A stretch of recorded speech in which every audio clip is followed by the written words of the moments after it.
Hello everyone, आज की इस वीडियो में पढ़ेंगे MCS 011 problem solving and programming block 1 an introduction to C unit 3 variable and constant. Variables क्या होते हैं, कांस्टेंट क्या होते हैं, ये हम देखेंगे सी के अंदर कैसे यूज करते हैं, किस किस तरह के होते हैं, वो सब इस वीडियो में आज हम कवर करेंगे। तो स्टार्ट करते हैं अपना यूनिट 3 वेरिएबल्स एंड कांस्टेंट। तो इसके अंदर सबसे पहले हम पढ़ेंगे कि कैरेक्टर सेट क्या होते हैं, कैरेक्टर सेट क्या होते हैं, फिर आइडेंटिफायर एंड कीवर्ड्स क्या होते हैं, और डेटा टाइप एंड स्टोरेज क्या होता है, डेटा टाइप क्वांटिफायर क्वालिफायर्स क्या होते हैं, वेरिएबल्स क्या होते हैं, डिक्लेरेशन वेरिएबल्स कैसे करते हैं, इनिशियलाइज कैसे कराते हैं वेरिएबल को, कांस्टेंट क्या होते हैं, सिंबॉलिक कांस्टेंट, ये सब आज हम कवर करेंगे। तो स्टार्ट करते हैं कैरेक्टर सेट से। कैरेक्टर सेट क्या होता है? Every character set contain a distinct code. जितने भी कैरेक्टर सेट होते हैं ना, वो सब क्या है, कुछ ना कुछ अलग कोड वैल्यू से बने हुए होते हैं। For each character in a basic character set, सारे के सारे। देखो फर्स्ट क्या है, यहाँ पर एग्जाम्पल के लिए हमें दे रखा है,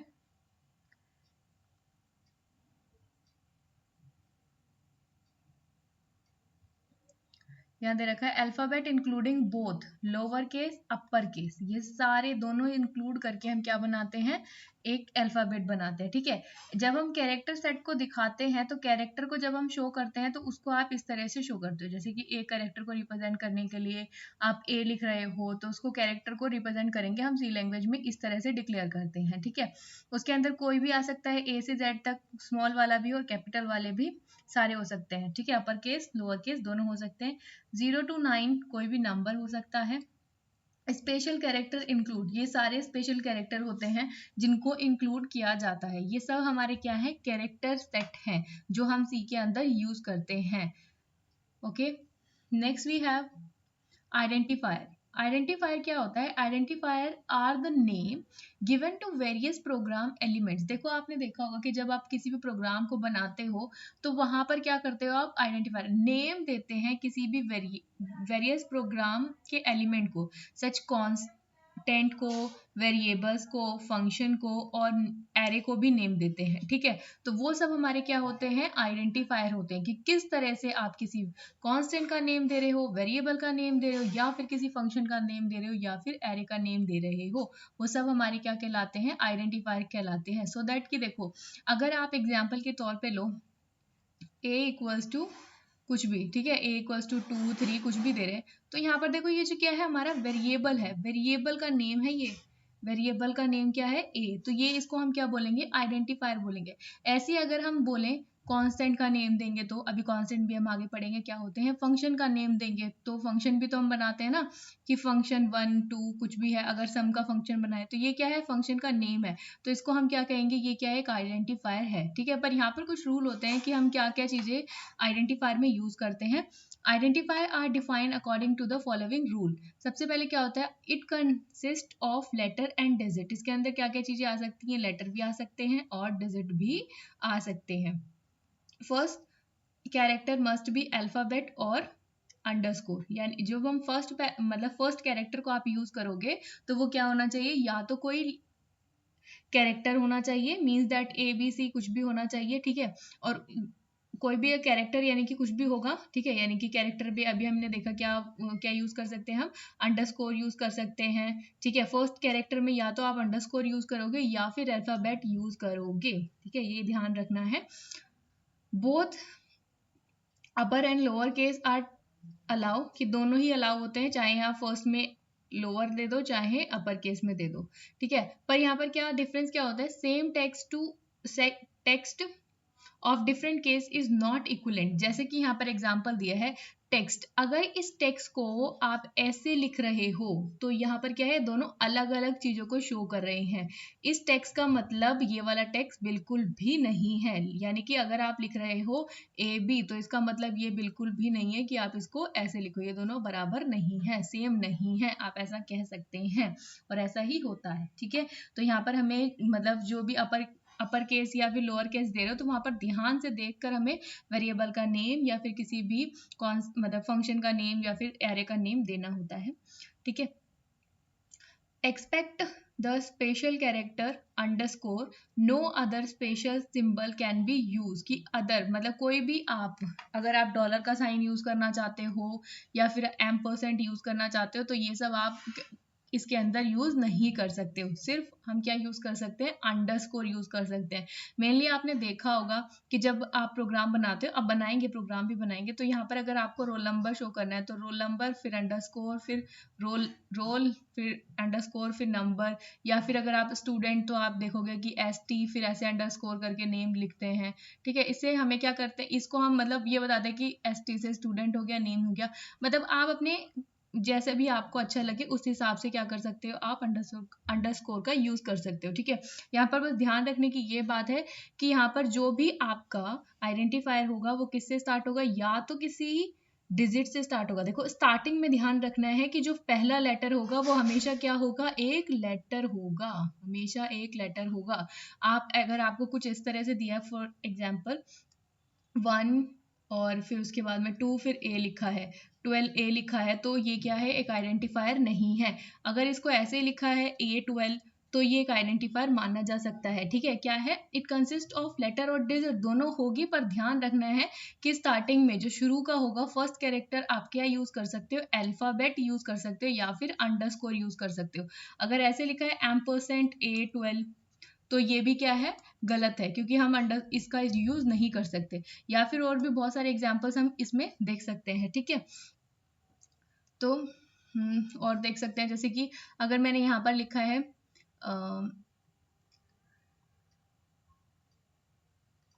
A13B, तो क्या ये आइडेंटिफायर का काम कर सकता है, कर सकता है। ठीक है, क्यों, क्योंकि ये क्या है, एक अल्फाबेट से स्टार्ट हुआ है। ठीक है, या फिर अगर आप ऐसे देखो 13 ऐसे लिख सकते हैं, बिल्कुल लिख सकते हैं, क्योंकि ये किससे स्टार्ट हुआ है, अंडरस्कोर से या स्टार्ट हुआ है। ठीक है, इस तरह से आप दे सकते हो। तो ध्यान रखना कि स्टार्टिंग में कोई डिजिट नहीं होना चाहिए, और जो भी आइडेंटिफायर का नेम है उसके अंदर अंडरस्कोर को छोड़ के कोई अदर स्पेशल सिंबल नहीं होना चाहिए।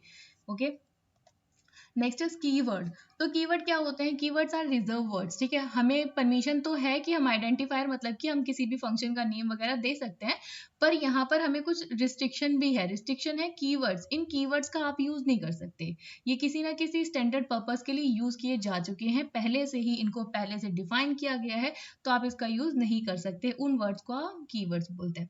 तो इसका वो भी देख लेते हैं एक बार, कैसे डिफाइन करेंगे। Keywords are reserve words which have standard. ठीक है, कीवर्ड्स क्या होते हैं, रिजर्व वर्ड्स होते हैं standards predefined meaning in C. ठीक है, सी के अंदर, सी लैंग्वेज के अंदर इनको पहले से ही डिफाइन किया गया है कि कैर का क्या काम है, इंट का क्या काम है, प्रिंट एफ का क्या काम है, लॉन्ग का क्या काम है, यूनियन, कंटिन्यू, गो टू।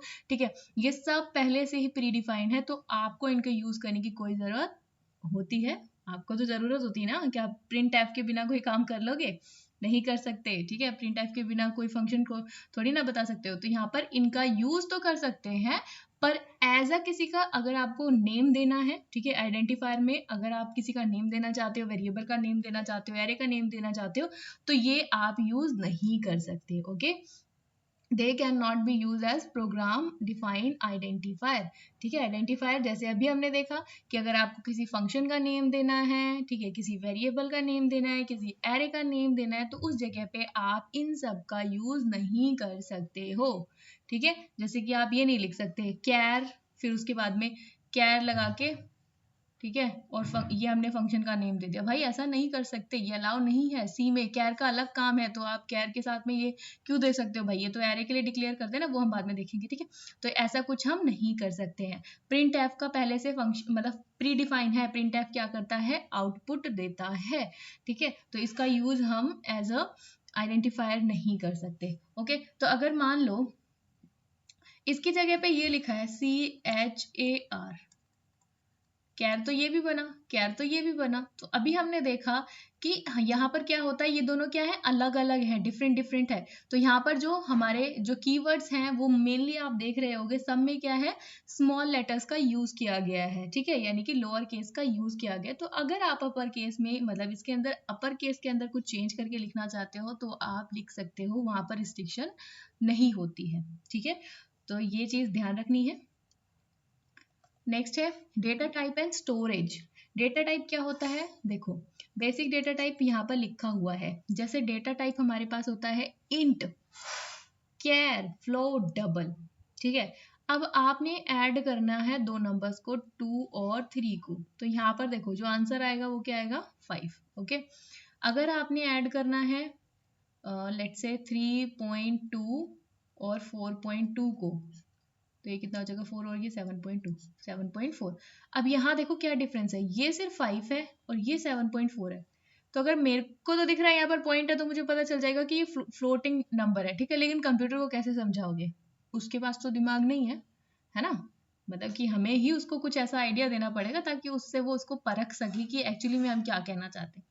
तो यहाँ पर कंप्यूटर क्या करेगा, 3 और 2 5 हो गया, ठीक है। अब इसका पता है, हमने उसको पहले से ही बता दिया कि अगर हमने लिखा है इंट, तो आपको जो भी आंसर देना है वो इंटीजर टाइप में आपको देना पड़ेगा। अगर मैंने लिखा 7.4, तो वो क्या करेगा, 7.4 एज अ इंटीजर शो करेगा। ओ सॉरी फ्लोट, ये हमें पता है कि f क्या है हमारे पास, फ्लोट टाइप का एक नंबर है 7.4, तो आंसर देगा वो क्या देगा 7.4 देगा, ठीक है। यहाँ पर ये क्या हो गया, इंट टाइप का हो गया, ये क्या हो गया, फ्लोट टाइप का हो गया। कैरेक्टर टाइप में भी हमने बता रखा है, इस तरह से हम कैरेक्टर को शो करते हैं डबल कोड से। उसके बाद डबल और फ्लोट तो हमने देख लिया, डबल को होगा, ये भी देखेंगे अभी। यहाँ देखो इंटीजर, ये टाइप हो गए कि ये क्या है हमारे डेटा टाइप। जब मैंने फंक्शन बनाया था लास्ट, हमने देखा था कि हमने इंट टाइप ऐसे लिखा था ना, int a b and sum, जब हमने दो वैल्यूज को ऐड कराया था, तो आपको याद होगा। तो यहाँ देखो ए बी एंड सम ये लिखा है, तो यहाँ क्या है, ये हम बता रहे हैं कि ये इंट टाइप का वेरिएबल है, ये बी जो है वो इंट टाइप का वेरिएबल है, और सम क्या है, इंट टाइप का वेरिएबल है। तो यानी कि यहाँ पर जो भी वैल्यू आएगी वो किस तरह की होगी, ऐसे जैसे 2 लिखा है, 3 लिखा है, 5 लिखा है, इस तरह की वैल्यू होगी, ना कि ऐसे 3.2 4.2, ठीक है। ऐसी नहीं होगी, ये हम फ्लोट में बताते हैं, ठीक है। अगर आपने यहाँ पर इंट की जगह पे फ्लोट लिख दिया, तो वो क्या हो गया, फ्लोट टाइप का वेरिएबल हो गया, ठीक है। तो वो किस तरह की पॉइंट वाली वैल्यूज को स्टोर कर, ओके। तो यहाँ पर देखो ये इसकी टाइप ऑफ डेटा क्या होगा, इंट अगर हम लिख रहे हैं तो वो क्या होगा, इंटीजर टाइप। कैर मतलब कैरेक्टर, फ्लोट मतलब क्या होगा, फ्लोटिंग पॉइंट नंबर्स होंगे। डबल मतलब floating point number with higher precision, ठीक है। हाइयर मतलब इससे थोड़े से बड़े होंगे, जिनमें अलग डिजिट यूज कर सकते हैं, मतलब इससे भी ज्यादा बड़ी डिजिट को आप यूज कर सकते हो। ये क्या है, ये 2 बाइट्स मेमोरी लेता है, ये 1 बाइट लेता है, ये 4 बाइट लेता है, और ये 8 बाइट लेता है। रेंज कहाँ से कहाँ तक की होती है, -32 768 टू 32 767, ठीक है, किसकी, इंट की।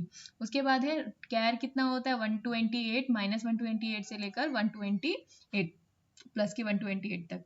अगर हम फ्लोट की बात करें 3.4 ई से लेकर 38 टू 3.4 ई से लेकर 38।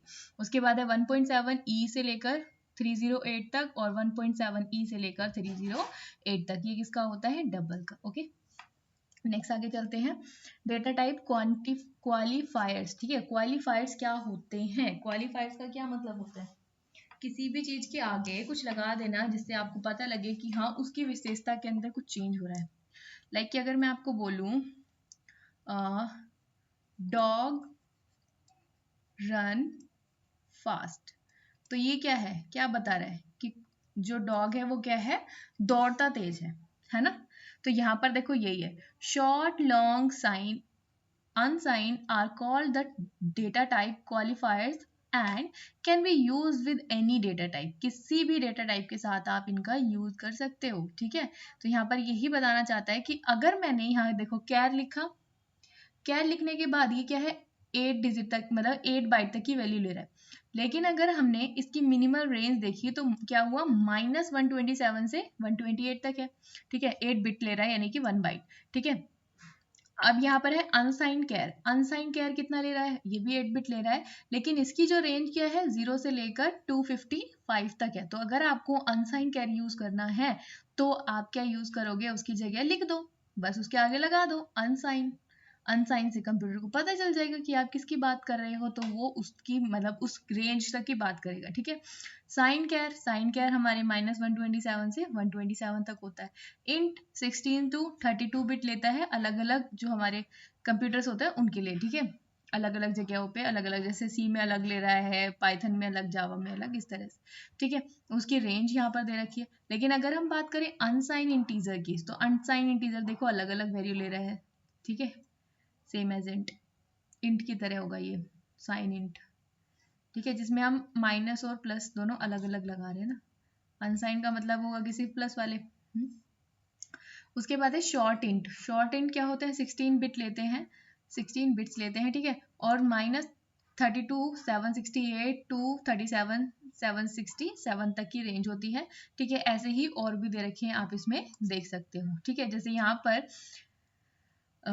आप किसी भी, जैसे हमने अभी पढ़ा था कैर, इंट, और क्या था हमारे पास, फ्लॉट, ठीक है, डबल, इन सब के आगे आप क्या क्या यूज कर सकते हो, अनसाइन, साइन, ठीक है, शॉर्ट, लॉन्ग, डबल तो हमने देख लिया था, लॉन्ग डबल यूज करके इसकी रेंज को और भी हम बढ़ा सकते हैं। ओके, ये था हमारे पास डेटा टाइप क्वालिफायर्स, ठीक है। नेक्स्ट आगे चलते हैं, वेरिएबल्स। वेरिएबल्स क्या है, variables is an identifier. Variables क्या है, आइडेंटिफायर होते हैं whose value change from time to time, जिनकी वैल्यू क्या है, टाइम टू टाइम चेंज हो जाती है जब आप एग्जीक्यूशन करोगे उसके दौरान। It is a name, data store, location in your computers memory, ठीक है। It is a named data storage, ये डेटा स्टोरेज को क्या है, नेम देता है, नेम्ड होता है उसका। Location in your computer memory, कहाँ पर लोकेट होता है ये, कंप्यूटर की मेमोरी के अंदर। फॉर एग्जाम्पल अगर हम देखें तो यहाँ पर देखो सी प्रोग्राम बनाया है एक ABCD, यहाँ पर क्या है, हमने क्या दिया है, ये वेरिएबल्स है हमारे, ये क्या है, वेरिएबल्स है, ABCD are the variables, but variable e is not declare, कि जो वेरिएबल ई है वो क्या है, नहीं डिक्लेयर किया गया, and is use before declaration, ठीक है। यहाँ पर क्या है, डिक्लेरेशन से पहले मैंने इसको यूज करा है। After compilation the source code look what given, ठीक है। यहाँ पर जो सोर्स कोड है उसको देखेगा कंपाइलेशन के बाद में, तो उसका क्या रिजल्ट आएगा, क्या बताएगा वो आपको देखो।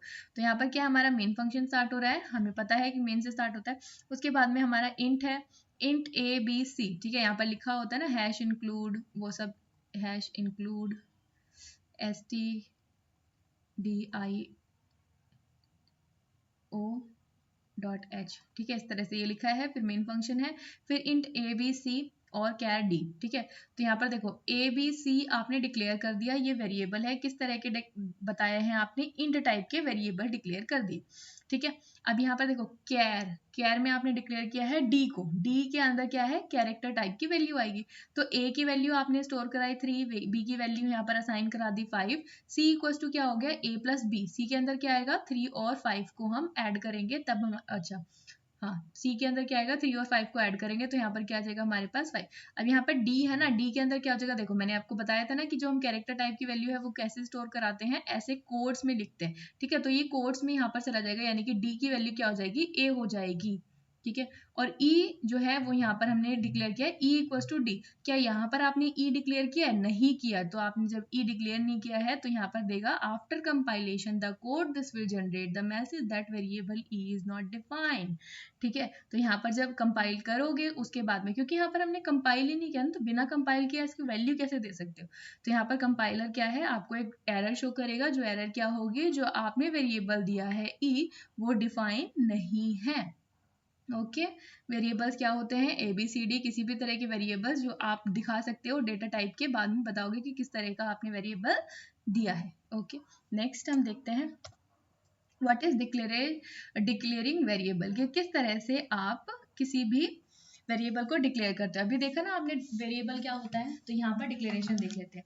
Before any data can be stored, कि और किसी भी डेटा को स्टोर करने से पहले in the memory we must assign a name to those location of memory, ठीक है। वहां पर आपको बताना पड़ेगा कि कहाँ पर आपने मेमोरी में इसकी लोकेशन को असाइन किया। आप इसमें क्या लिखोगे, डेटा टाइप, सबसे पहले ये हमारा सिंटेक्स होता है, ठीक है, ये हमारा क्या है, सिंटेक्स है। तो सिंटेक्स में क्या है, डेटा टाइप, डेटा टाइप बताओगे, डेटा टाइप क्या होता है, अभी देखा हमने इंट, कैर, या फिर फ्लोट, या फिर क्या बता सकते हो आप, लॉन्ग, ठीक है, या फिर शॉर्ट लॉन्ग, किसी भी तरह का आप यहाँ पर ये बता सकते हो। ये क्या होते हैं, हमारे डेटा टाइप होते हैं, ठीक है। इन डेटा टाइप को यूज करके आप किसी भी वेरिएबल को डिक्लेयर करते हो, ओके। और यहाँ पर क्या होगा, वेरिएबल का नेम, कोई भी वेरिएबल का नेम आपको यहाँ पर देना पड़ेगा और उसके बाद में ये कॉलन लगाने हैं ताकि उससे पता चल जाएगा कि आपने कितने वेरिएबल जो है वो दी है। जैसे यहाँ आप ये एग्जाम्पल देखो, फॉर एग्जाम्पल इंट ए, ठीक है, ए के बाद में कॉलन लगा दे तो ये हो गया खत्म। मतलब हमने इंट ए, मतलब इंट टाइप का वेरिएबल, डेटा टाइप क्या है, इंटीजर टाइप का, वेरिएबल क्या है, वेरिएबल का नेम है ए, और यहाँ पर खत्म हो गया। शॉर्ट इंट दिया ना, शॉर्ट इंट टाइप का हमने बताया कि इस तरह का हमने वेरिएबल डिक्लेयर किया, उसका नेम क्या है, ए एंड बी। तो ये कोमा होता है ना, सेपरेट करता है कि ए अलग है और बी अलग है, ठीक है। यहाँ पर हम कितने भी दे सकते हैं, कोमा डाल दो, बीच में सी लिख दो, डी लिख दो, जो भी लिखना है लिख दो और लास्ट में जाके कॉलन लगा दो, ठीक है। तो यहाँ पर हम क्या करें, एक ही टाइम में उसको डिक्लेयर करें, ओके। इसमें आप कुछ भी लिख सकते हो, इंट, शॉर्ट इंट, फिर उसके बाद भी कैर भी लिख सकते हो। तो कैर लिखने का भी हमने तरीका देखा, कैर के लिए हम कैसे कर सकते हैं, कैर, और यहाँ पर जो भी आपको डिक्लेयर करना है आप डिक्लेयर कर दो, उसका नेम, ठीक है, इक्वल्स टू, ऐसे भी दे सकते हो आप, ठीक है, ओके। नाउ अब आगे चलते हैं, इनिशियलाइजिंग वेरिएबल, ठीक है। वेरिएबल्स को इनिशियलाइज करना, इनिशियलाइज करने के दो तरीके होते हैं, वो कैसे, व्हेन वेरिएबल्स आर डिक्लेयर, कि अभी आपने वेरिएबल को डिक्लेयर कर दिया, ठीक है। तो डिक्लेरेशन के टाइम पर आपके पास दो तरीके हैं, declare initial value can be assign to them. अब यहाँ पर क्या है, दो तरीके से आप उनकी वैल्यू को असाइन कर सकते हो, ठीक है। असाइन करना यानी कि वैल्यू को उसमें देना। What is a type declaration, within a type declaration or using assignment statement। तो यहाँ देखो सबसे पहले क्या है, the value is assigned at the declaration time। declaration time पर आपने वैल्यू को असाइन किया, यानी कि int, यहाँ पर आपने बताया कि int टाइप का वेरिएबल है, ये हमारा वेरिएबल का नेम है और यहाँ पर उसकी वैल्यू क्या रहेगी, 10 रहेगी। मतलब a की जगह पे हम 10 का यूज करें, तो जहां पर हमें 10 लिखना है उसकी जगह पे सिर्फ हम a लिखेंगे तो उसकी वैल्यू क्या हो जाएगी, 10 हो जाएगी। ऐसे ही फ्लोट में, तो फ्लोट में आप क्या दे सकते हो, b इक्वल्स टू क्या हो जाएगा, 0.4 e माइनस 5, इस तरह से दे सकते हो। कैर में भी आप दे सकते हो c equals to a, okay. यहाँ पर हम क्या कर रहे हैं, within a type declaration, ठीक है, within a type declaration, कि हमने क्या किया, जब हमने डिक्लेयर किया उसी टाइम पर हमने वैल्यू असाइन कर दी, ठीक है, क्या रहने वाली है।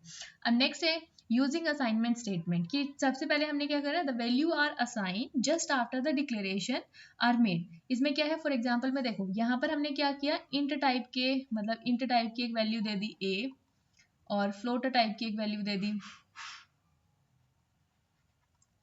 b, ठीक है, और कैर टाइप का एक इनिशियलाइजेशन कर दिया, दैट इज सी, ओके। तो यहाँ पर हमने क्या किया, इनिशियलाइज कर दिया, सबसे पहले इनिशियलाइज किया, लेकिन इनिशियलाइज करने के बाद में वैल्यू को डिक्लेयर कर रहे हो, ठीक है, इनिशियलाइज के बाद में, कि a इक्वल टू क्या हो जाएगा, 10।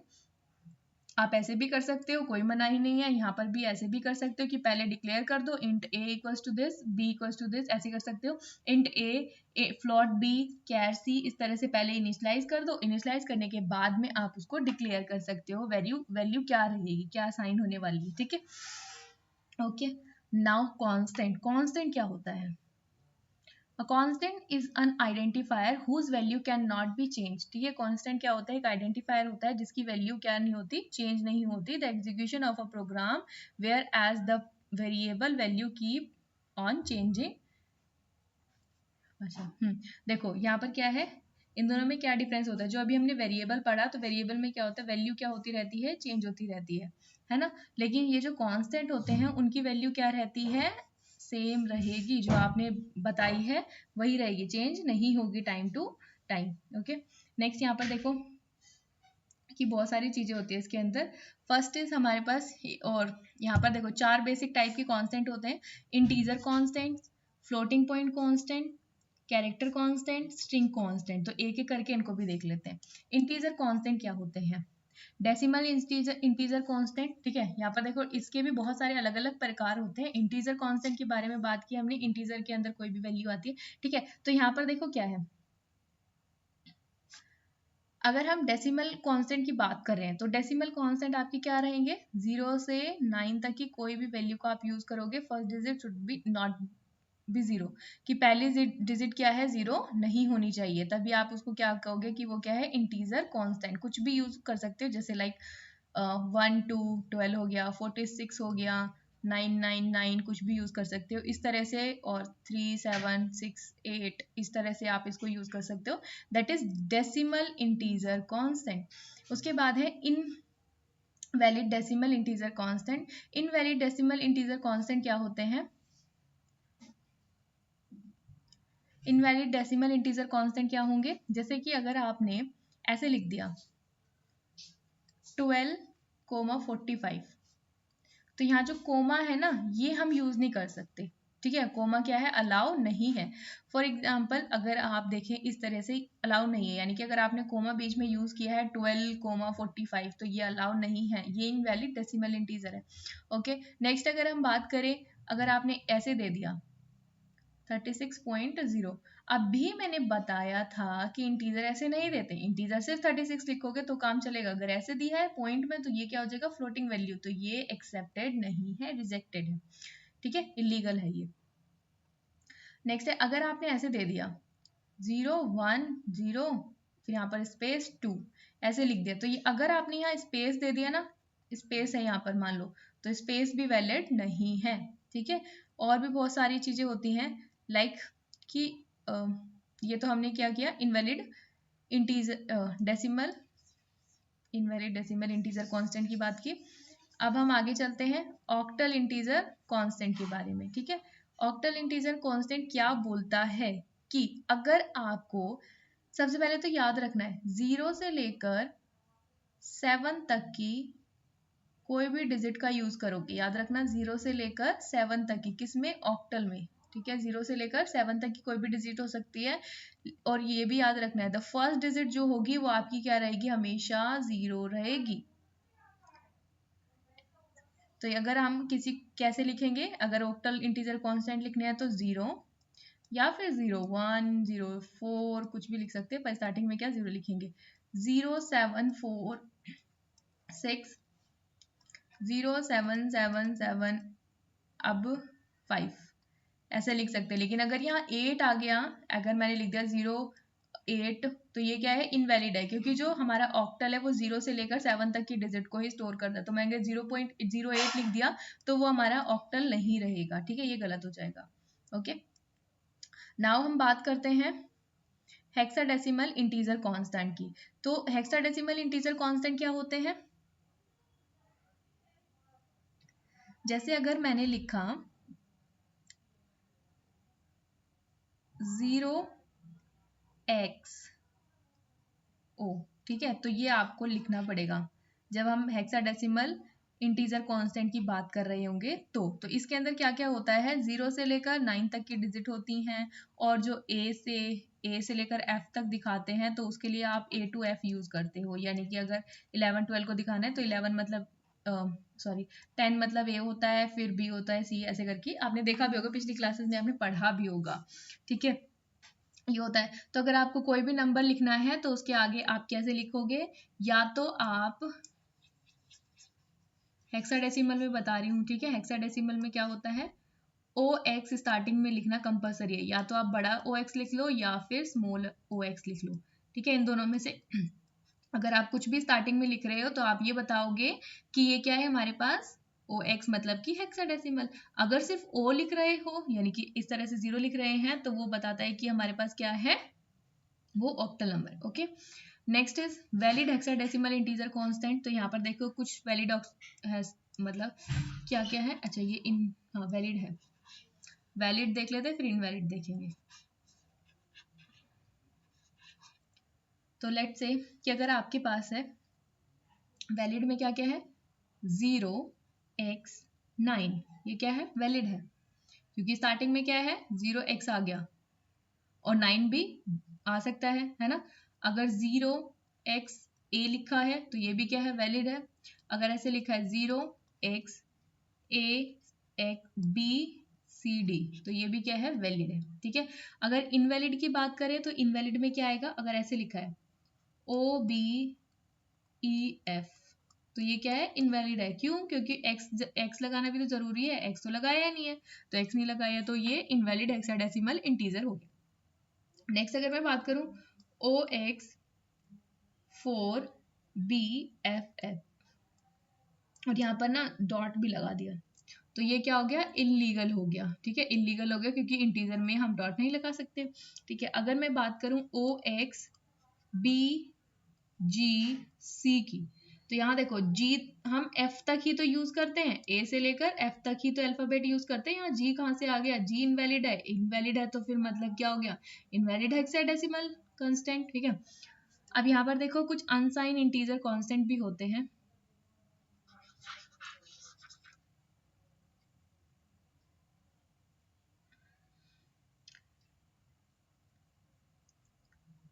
अनसाइन इंटीजर कांस्टेंट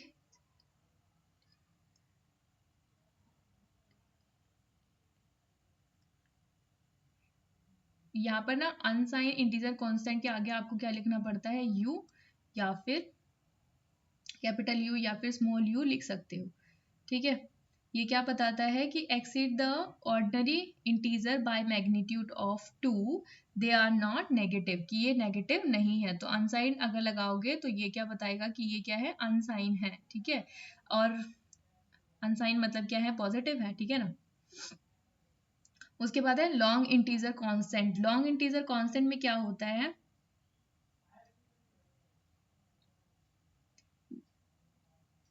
जैसे कि अगर आपको बताना है, आपने लिखा है 5000u, ये क्या है आपका डेसिमल अनसाइन। ठीक है, डेसिमल अनसाइन। इसके बाद में अगर आपने लिखा 1 2 3 4 5 6 7 8 8 8 9, ठीक है, अगर आपने यहाँ पर एल लिखा दिया तो ये क्या होगा, डेसिमल लॉन्ग। ठीक है, डेसिमल लॉन्ग वैल्यू को रिप्रेजेंट कर रहा है। अगर आपने लिख दिया 0 1 2 3 4 5 6 7 L, ठीक है, तो यहाँ पर देखो क्या है, अगर यहाँ पर आपने लिखा तो ये क्या है, डेसिमल लॉन्ग को बता रहे हैं, लेकिन क्योंकि यहाँ पर 9 तक डिजिट आ रही है। ठीक है, अगर मैंने ऐसे लिखा कुछ, फॉर एग्जाम्पल O 1 2 3 4 5 6, ठीक है, L, तो ये क्या बताएगा, अभी हमने देखा था कि जो भी हमारे ऑक्टल वाले नंबर हैं वो कहाँ से स्टार्ट होते हैं, जीरो, यहाँ पर O लिखा हुआ था, तो ये क्या होते हैं, ऑक्टल वाले नंबर। अगर आपने कुछ इस तरह से लिखा है 0777777U, ये क्या बताएगा कि ये क्या है, ऑक्टल अनसाइन। ठीक है, ऑक्टल भी है और अनसाइन भी है, ये क्या बताएगा कि ऑक्टल भी है और लॉन्ग भी है। ठीक है, तो इस तरह से हमारे लॉन्ग इंटीजर कांस्टेंट होते हैं जिसके आगे हम L लगा देते हैं बेसिकली, और अनसाइन में क्या लगाते हैं, U लगाते हैं। ठीक है, अब उसके बाद है आपके पास में floating point constant. Floating point constant दो तरह के होते हैं, वैलिड फ्लोटिंग पॉइंट नंबर्स। ठीक है, फ्लोटिंग पॉइंट नंबर क्या होते हैं, अभी हमने देखा तो है ही, वैसे आपको पता ही होगा। 0.2 ये क्या है, एक फ्लोटिंग पॉइंट नंबर है। ठीक है, वैलिड भी है। अगर यहाँ पर लिखा मैंने 5.61123, तो ये क्या है, ये भी वैलिड है। अगर मैंने लिखा 0.00741, ये भी वैलिड है। ठीक है, उसके बाद में अगर मैंने लिखा 5000.1, ये भी क्या है, वैलिड है। ये क्या है, सब फ्लोटिंग पॉइंट नंबर्स हैं और ये सभी के सभी वैलिड हैं। इनवैलिड का एग्जांपल देख लेते हैं एक आधा। इनवैलिड फ्लोटिंग पॉइंट नंबर कैसे होंगे, जैसे अगर मैंने लिख दिया 1,00.0, तो ये क्या है, इनवैलिड है, क्योंकि भाई ये कोमा अलाउ नहीं है, यहाँ पर कोमा अलाउ नहीं है, कोमा अलाउ नहीं है, तो मतलब क्या हो गया, इनवैलिड हो गया। नेक्स्ट है, अगर मैंने लिख दिया 2E, या फिर ये मान लो, अगर सिर्फ आपने ऐसे लिख दिया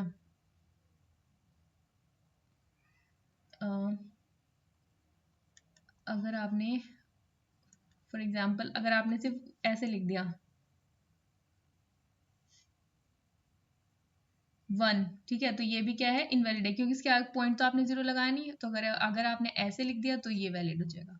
ठीक है, अगर आपने ऐसे लिख दिया 2 3 स्पेस देकर 3 4.46, तो ये क्या हो जाएगा, इनवैलिड हो जाएगा, क्योंकि स्पेस तो अलाउ ही नहीं है। ठीक है, तो ये कुछ वैलिड फ्लोटिंग पॉइंट नंबर थे और इनवैलिड फ्लोटिंग पॉइंट नंबर है।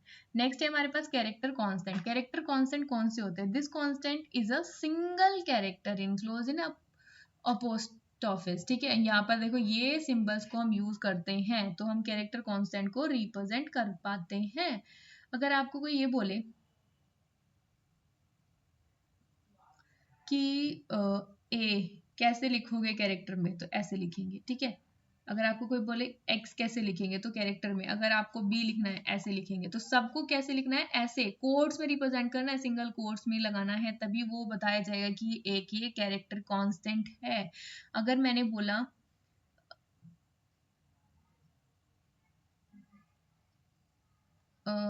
सी लिखना है तो सी हम कैसे लिखेंगे, ऐसे लिखेंगे, ठीक है। एक ऐसे होता है कि ऐसे स्लैश और ऐसे लिखा होता है, ये बताता है कि ये क्या है, नल वैल्यू, ठीक है। ये क्या बताता है कि नल कैरेक्टर है हैविंग जीरो वैल्यू, ठीक है। उसके अंदर क्या है, नल कैरेक्टर है ये, और इसके अंदर क्या है, जीरो वैल्यू है, ओके। तो ये था हमारे कुछ कैरेक्टर कांस्टेंट। अब इसके बाद है एस्केप सीक्वेंस। एस्केप सीक्वेंस में देखो ये बैकस्लैश का यूज करते हैं। There are some non printable character, कुछ ऐसे कैरेक्टर होते हैं जो प्रिंटेबल नहीं होते, जिनको हम प्रिंट नहीं कर सकते, ठीक है। Character that can be printed by preceding them with black slash, ठीक है। बैक स्लैश का यूज करते हैं और उसके बाद में कैरेक्टर लिखते हैं। फॉर एग्जाम्पल अगर आपको देखना है तो हम बोल सकते हैं कुछ इस तरह से, लाइक कि अगर आपको ऐसे ना, आपने कई जगह देखा होगा ऐसे लिखा हुआ, इसका क्या मतलब होता है कि ये बताता है कि हमें नेक्स्ट लाइन में जाना है। नेक्स्ट लाइन, अगर आपने कहीं देखा होगा एक टैब दबाना है, ठीक है। टैब के लिए हम यूज करते हैं बैकस्लैश, बैकस्लैश के साथ में टी यूज करते हैं, बैकस्लैश के साथ में टी, तो एक पूरे टैब की जगह वो छोड़ देता है, ठीक है। ये होता है कि नेक्स्ट लाइन में जो कुछ आएगा वो नेक्स्ट लाइन में प्रिंट करेगा। अगर आपको देखो, अगर कहीं आपने ना ऐसे देखा होगा, जैसे हम लिखते भी हैं कई बार, जैसे हमने लिखा प्रिंट एफ, प्रिंट एफ के अंदर जो भी मैसेज डालना होता है ना, आपको ऐसे लिखना होता है, हेलो या फिर कुछ भी लिख लो, वो आपको कैसे लिखना पड़ेगा, ऐसे डबल कोट्स में लिखना पड़ता है, ठीक है। कई बार ऐसा आ जाता है कि मेरे को प्रिंट एफ करानी है कोई नई चीज, कुछ ऐसा जो मेरे को कोट्स में लिखना है, तो अगर मैंने कोट्स में लिखा तो यहाँ पर मैंने लिखा हेलो, ठीक है, और ये कोड्स कर दिए बंद। तो अगर मेरे को एक कोड मतलब ऐसे ही छपवाना है, मतलब ऐसे ही आउटपुट निकालना है, तो मेरे को बैकवर्ड स्लैश के साथ में दो कोड्स लगाने पड़ेंगे जो अलग से शो होंगे, ठीक है। मतलब ये क्या है, इसके साथ में आपका ये प्रिंट होगा, ठीक है। अब इसके बाद में हम बात कर सकते हैं और भी, अगर क्वेश्चन मार्क के लिए चाहिए तो भी हमें क्या करेगा, ऐसे बैकवर्ड स्लैश लगाएंगे, तो वो क्या होते हैं, इनको हम एस्केप सीक्वेंस कहते हैं, ओके। नेक्स्ट बात करते हैं स्ट्रिंग कांस्टेंट। स्ट्रिंग कांस्टेंट क्या होता है, स्ट्रिंग कांस्टेंट देखो क्या होते हैं। अगर आपको कुछ इस तरह से रिप्रेजेंट करना है रेड, तो आपको क्या करना पड़ेगा, ये डबल कोट्स में लिखना पड़ेगा, या फिर आपको लिखना है 4 1 2 3 5 8 9, कुछ इस तरह से लिखना है, मल्टीप्लाई का साइन 1 2, ये हो गया खत्म। तो ये भी आपको क्या करना पड़ेगा, ऐसे डबल कोट्स में लिखना पड़ेगा, तभी ये क्या है, एक स्ट्रिंग की तरह प्रिंट होगा, ठीक है। अगर आपको कुछ भी वैल्यू, कुछ भी अगर ऐसे अगर आप देते हो ना डबल कोट्स के अंदर, तो वो एज अ स्ट्रिंग रिप्रेजेंट होती है। It consist of sequence of character enclose with in double quotes. Double quotes के अंदर ये क्या होंगे, क्लोज होंगे, यहाँ पर ओपन हुआ, यहाँ पर खत्म हुआ। अगर आपको अपना नाम लिखना है, लाइक मैंने अपना नाम लिखा, तो मेरे को पूरा ये डबल कोट्स में लिखना पड़ेगा, ओके। तभी ये क्या होगा, एक स्ट्रिंग कॉन्स्टेंट कहलाएगा, ओके। सिंबॉलिक कांस्टेंट क्या होते हैं, ये भी देख लेते हैं। ये हम कई बार यूज करते हैं, कहाँ पर यूज करते हैं, अगर आपको पता हो तो हम इनका यूज करते हैं। Symbolic constant is a name that substitutes for a sequence of character और a numeric constant, a character constant और a string constant. For example देखो यहाँ पर हैश डिफाइन नेम और यहाँ पर टेक्स्ट लिखना पड़ेगा, ठीक है। तो where name implies symbolic name in caps, कि यहाँ पर क्या है कि हमने क्या है, नेम दिखाना है, नेम बताना है। सिंबॉलिक नेम क्या रहेगा, टेक्स्ट बताना है कि उसमें हमने क्या प्रिंट कराना है, इम्प्लाइज वैल्यू और द टेक्स्ट, ठीक है। क्या हमने प्रिंट कराना है, वैल्यू या कुछ भी आप दे सकते हो यहाँ पर, जो चीज आपको रखनी है उसके तौर पे, ठीक है। फॉर एग्जाम्पल देखो हैश डिफाइन प्रिंट एफ, क्या हो, प्रिंट, प्रिंट एफ की जगह पे आप प्रिंट का यूज कर सकते हो। हैश डिफाइन मैक्स, मैक्स में क्या वैल्यू स्टोर है 100, हैज डिफाइंड ट्रू 1, ठीक है। तो इनका ये यूज देखो, ये जो हम जब हम एरे पढ़ेंगे ना तो हैश डिफाइंड मैक्स 100 यूज करके मैं आपको दिखाऊंगी, जिसमें क्या होता है कि हम जब भी जो मतलब मैक्स अगर दे देंगे ना, वहां पर मैक्स स्टोर करा देंगे एरे की वैल्यू में, तो वहां पर क्या होगा 100 वैल्यूज उसके अंदर असाइन हो जाएगी, ठीक है। Define true 1, has defined false की जगह पे हम 0 यूज कर सकते हैं, उसकी value they the. Has defined size कितना हो जाएगा 10। इस तरह से हम क्या कर सकते हैं, साइज दे सकते हैं, वैल्यू इनिशलाइज कर सकते हैं, टेक्स्ट इनिशलाइज कर सकते हैं, किसके साथ में, हैज डिफाइंड। ये हम पहले से ही डिफाइन कर देंगे, प्री डिफाइंड फंक्शन होता है ये, आपने देखा है ना। हैज जहां पर लग जाता है वो क्या हो जाता है, प्री डिफाइंड, यानी कि जब हम मेन फंक्शन से पहले इनको डिक्लेयर कर देते हैं। ओके, ये होते हैं हमारे सिंबॉलिक कॉन्स्टेंट्स। अब इसके बाद में अगर आपको वीडियो अच्छा लगी हो तो वीडियो को लाइक करें, शेयर करें, कमेंट करें। अगर कोई भी सजेशन या फिर आपकी कोई भी क्वेरी है, चैनल को सब्सक्राइब करें ताकि और भी इंफॉर्मेटिव वीडियोस आपको मिल सके। Thank you for watching.